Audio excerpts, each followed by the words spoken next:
오늘 아침 정의당의 노회찬 원내대표 유서를 남긴 채 스스로 목숨을 끊는 안타까운 일이 벌어졌죠.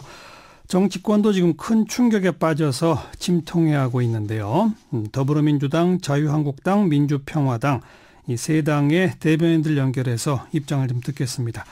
정의당의 대변인이나 의원분들께서는 오늘 상황에서는 인터뷰를 전혀 하시기가 좀 어려운 상황입니다. 다른 정당 목소리를 들어보죠. 더불어민주당의 백혜련 대변인부터 연결합니다. 안녕하세요. 예, 안녕하세요. 오늘 더불어민주당은 서면 브리핑을 내셨죠? 네, 그렇습니다. 어떤 입장을 밝히셨나요? 진짜 제가 10시 반에 정론관에서 현안 브리핑을 하려다가 이 소식을 접했습니다. 너무나 진짜 어떤 말로도 형언할 수 없을 정도로 슬프고 충격적인 일이고요. 노회찬 의원께서는 우리나라 진보 정치의 상징이고 또 촌철살인의 대가로서 국민들의 사랑을 많이 받아오신 정치인입니다. 그래서 노회찬 의원이 지향했던 진보와 민주주의 가치들은 우리 후배 정치인들이 그 뜻을 이어받겠다 이런 취지로 냈고요. 네. 다시 한번 고인의 명복을 진심으로 빕니다. 백혜련 의원도 혹시 노회찬 원내대표와 개인적 인연이 좀 있으신가요? 저희 대학교 선배님이시고요. 네. 이번 20대 전반기에 같은 법사위원으로서 상임위 활동을 같이 했습니다. 그래서 네. 자주 뵀던 분이시죠. 어떤 정치인이라고 평가하시겠습니까?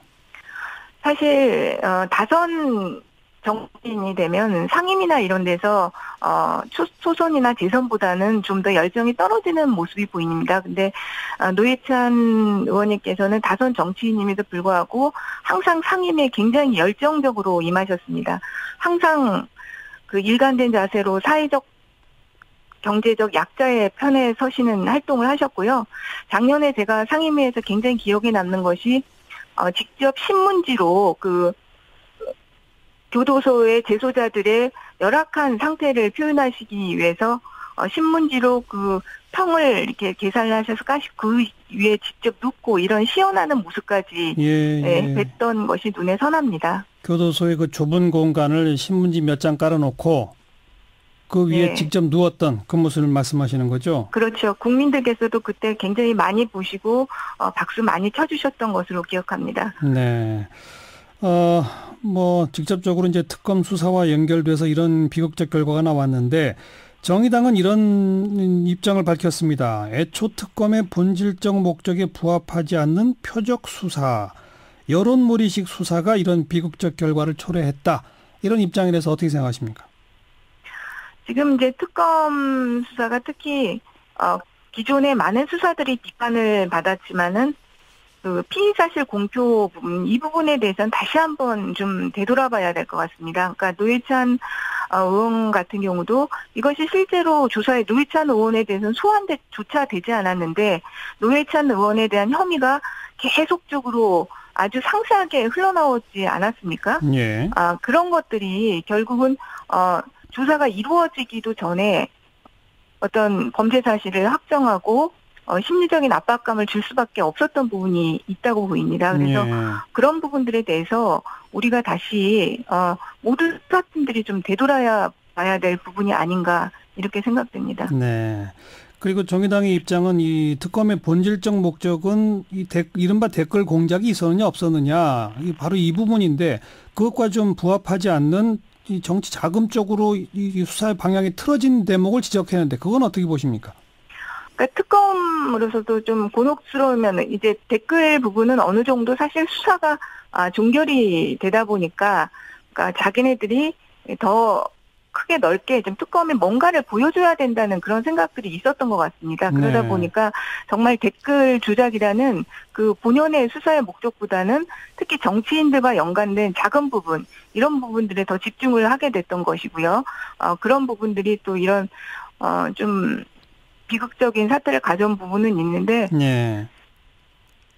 사실 특검의 조사 대상에 한정되지는 이 부분이 완전히 포함되지 않는 부분이라고 말하기는 또 어렵다고 보입니다. 네.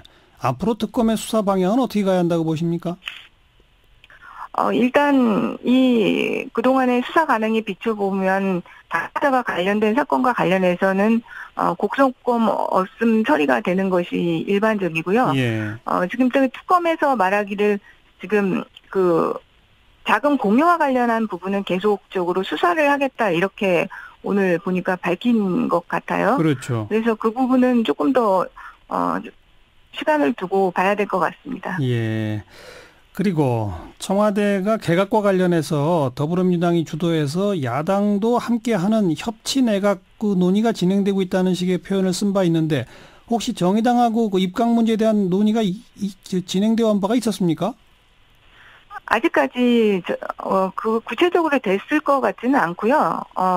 계속적으로 그 협치에 대해서는 저희 당에 대해서도 계속 주장을 했고, 그리고 지금 상황에서 협치를 가장 이룰 수 있는 부분들이 내각의 야당의 인사를 기용하는 부분이기 때문에 네. 그 부분에 대해서 고민을 현실적으로 청와대에서 한 것으로 보입니다. 네. 아직 구체적으로 어디까지 거론되는지는 밝힐 단계도 아니다. 그렇게 말씀하시는 거죠? 그리고 저도 아는 바가 없습니다. 알겠습니다. 여기까지 네. 고맙습니다. 네, 감사합니다. 더불어민주당의 백혜련 대변인이었고요. 자유한국당의 신보라 원내대변인 연결합니다. 안녕하세요. 네, 안녕하십니까. 네, 자유한국당도 오늘 고인을 추모하는 서면 논평 내셨죠? 어떤 입장이십니까? 네, 많은 국민들로부터 존경받고 사랑받았던 노회찬 의원의 비극적인 일에 대해서 굉장히 비통하고 애석한 마음이라고 하는 부분들을 언급했고요. 예. 어쨌든 큰 족적을 남겼던 정치 발전에 큰 역할을 하셨던 분에 대한 안타까운 마음을 또 논평에 담았습니다. 네. 신보라 의원이 기억하는 노회찬 의원은 어떤 정치인이었습니까? 저는 이제 20대 국회 초선 의원으로 들어왔고, 또 뭐 주요 상임위원회나 특위활동을 노회찬 의원과 같이 하지는 않아서 실은, 개인적인 어떤 친분관계를 쌓을 기회는 그다지 크진 않았습니다. 예. 다만, 올해 제가 원내 대변인을 하면서 또 이제 노회찬 의원님이 원내대표를 또 하셨기 때문에 네. 이제 원내대변인으로서 원내대표 회동 때 참석을 해서 국회 현안에 대한 원내대표 간의 대화를 경청했던 그 모습이 좀 많이 떠오르곤 합니다. 예. 특히 상반기 때 이제 헌법 개정과 같은 그런 굵직굵직한 현안들이 있었는데, 그렇죠. 정의당 입장에서 특히나 이제 선거구제 개편에 대한 명확한 어떤 의지와 바람을 피력을 하셨던 그 모습이 기억이 납니다. 네. 자, 이 드루킹 특검의 수사에 대해서 정의당 쪽은 이 특검의 애초 본질적 목적에 부합하지 않는 그런 표적 또 여론몰이식 수사가 비극적 결과를 초래했다라는 입장을 밝혔는데 그 입장에 대해서 어떻게 보십니까? 우선 특검의 주 목적 자체가 특검의 명칭에서도 알 수 있듯이 드루킹의 인터넷상 불법 댓글 조작 사건과 관련된 진상 규명이고요. 그렇죠. 이제 그에 따라서 수사나 이런 것들이 전적으로 특검의 입장에서 진행이 돼 왔다라고 보고, 한국당에서 가장 문제 제기를 했던 건 초반에 경찰의 부실 수사 문제들이었습니다. 예. 어쨌든 진상이 명확히 규명돼야 되는데 오히려 뭐 눈치 보기 수사랄지 부실 수사랄지 이런 것들이 이어지면서 그것만으로는 이제 그 경찰 수사로는 신뢰를 하기가 어렵다라고 네. 하는 판단 때문에 실은 이제 특검을 여야 합의로 어쨌든 추진을 하게 된 거죠. 네. 그래서 진상규명이라는 그 본연의 목적에 충실할 필요가 있다라고 여전하게 보고 있습니다. 네. 그러니까 언급하신 거는 진짜 진상규명의 핵심 대상은 인터넷상 불법 여론조작 부분, 요거다 이 말씀인 거죠? 예, 맞습니다. 그리고 그 피의사실 공표 부분을 아까 더불어민주당은 조금 문제가 있다고 백혜련 대변인 지적했는데 그 점은 어떻게 보십니까? 기본적으로 무죄 추정의 원칙이라고 하는 건 어느 피의자나 그 혐의가 있는 사람에게 당연히 적용이 되어야 되는 원칙이고요. 네. 그 원칙에 대해서는 이견이 없습니다. 네. 앞으로 그러면 드루킹 특검 그 수사 방향은 어떻게 되어야 한다고 보시나요? 마지막으로? 허위범 특검도 애도를 표하고, 다만 수사에 대한 논의를 오전 중에 한 이후에는 뭐 명확한 입장이 정확하게는 나오지 않은 것으로는 알지만, 그래서 진상 규명에 대한 부분에서는 차질 없이 이루어져야 한다는 입장은 견지를 한다는 것으로 보도가 되고 있는 것 같습니다. 예, 예. 저희도 어쨌든 원칙에 기반한 수사는 차질 없이 이루어져야 할 것으로 보이고요. 네. 그에 대해서는 전적으로 특검이 결정하고 진행할 사안이라고 봅니다. 네. 여기까지 들을게요. 고맙습니다. 네. 자유한국당의 신보라 원내대변인이었고요. 이번엔 민주평화당 이용주 원내대변인 연결합니다. 안녕하세요. 예, 안녕하십니까. 이용주 의원입니다. 특히나 민주평화당은 정의당하고 공동교섭단체, 이 평화와 정의를 위한 의원 모임을 구성해서 활동해 오시지 않았습니까? 그만큼 더 좀 안타까움이 남다를 것 같네요.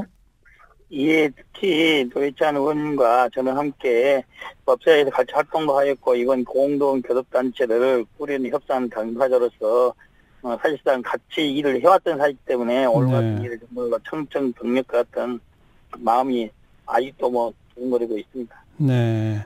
당에서도 이 추모 논평을 내셨죠? 기본 입장이 어떠신가요? 예, 그렇습니다. 노회찬 전 대표님께서는 우리나라 정치 발전에 큰 역할, 그리고 진보 진영에 큰 역할을 하셨습니다.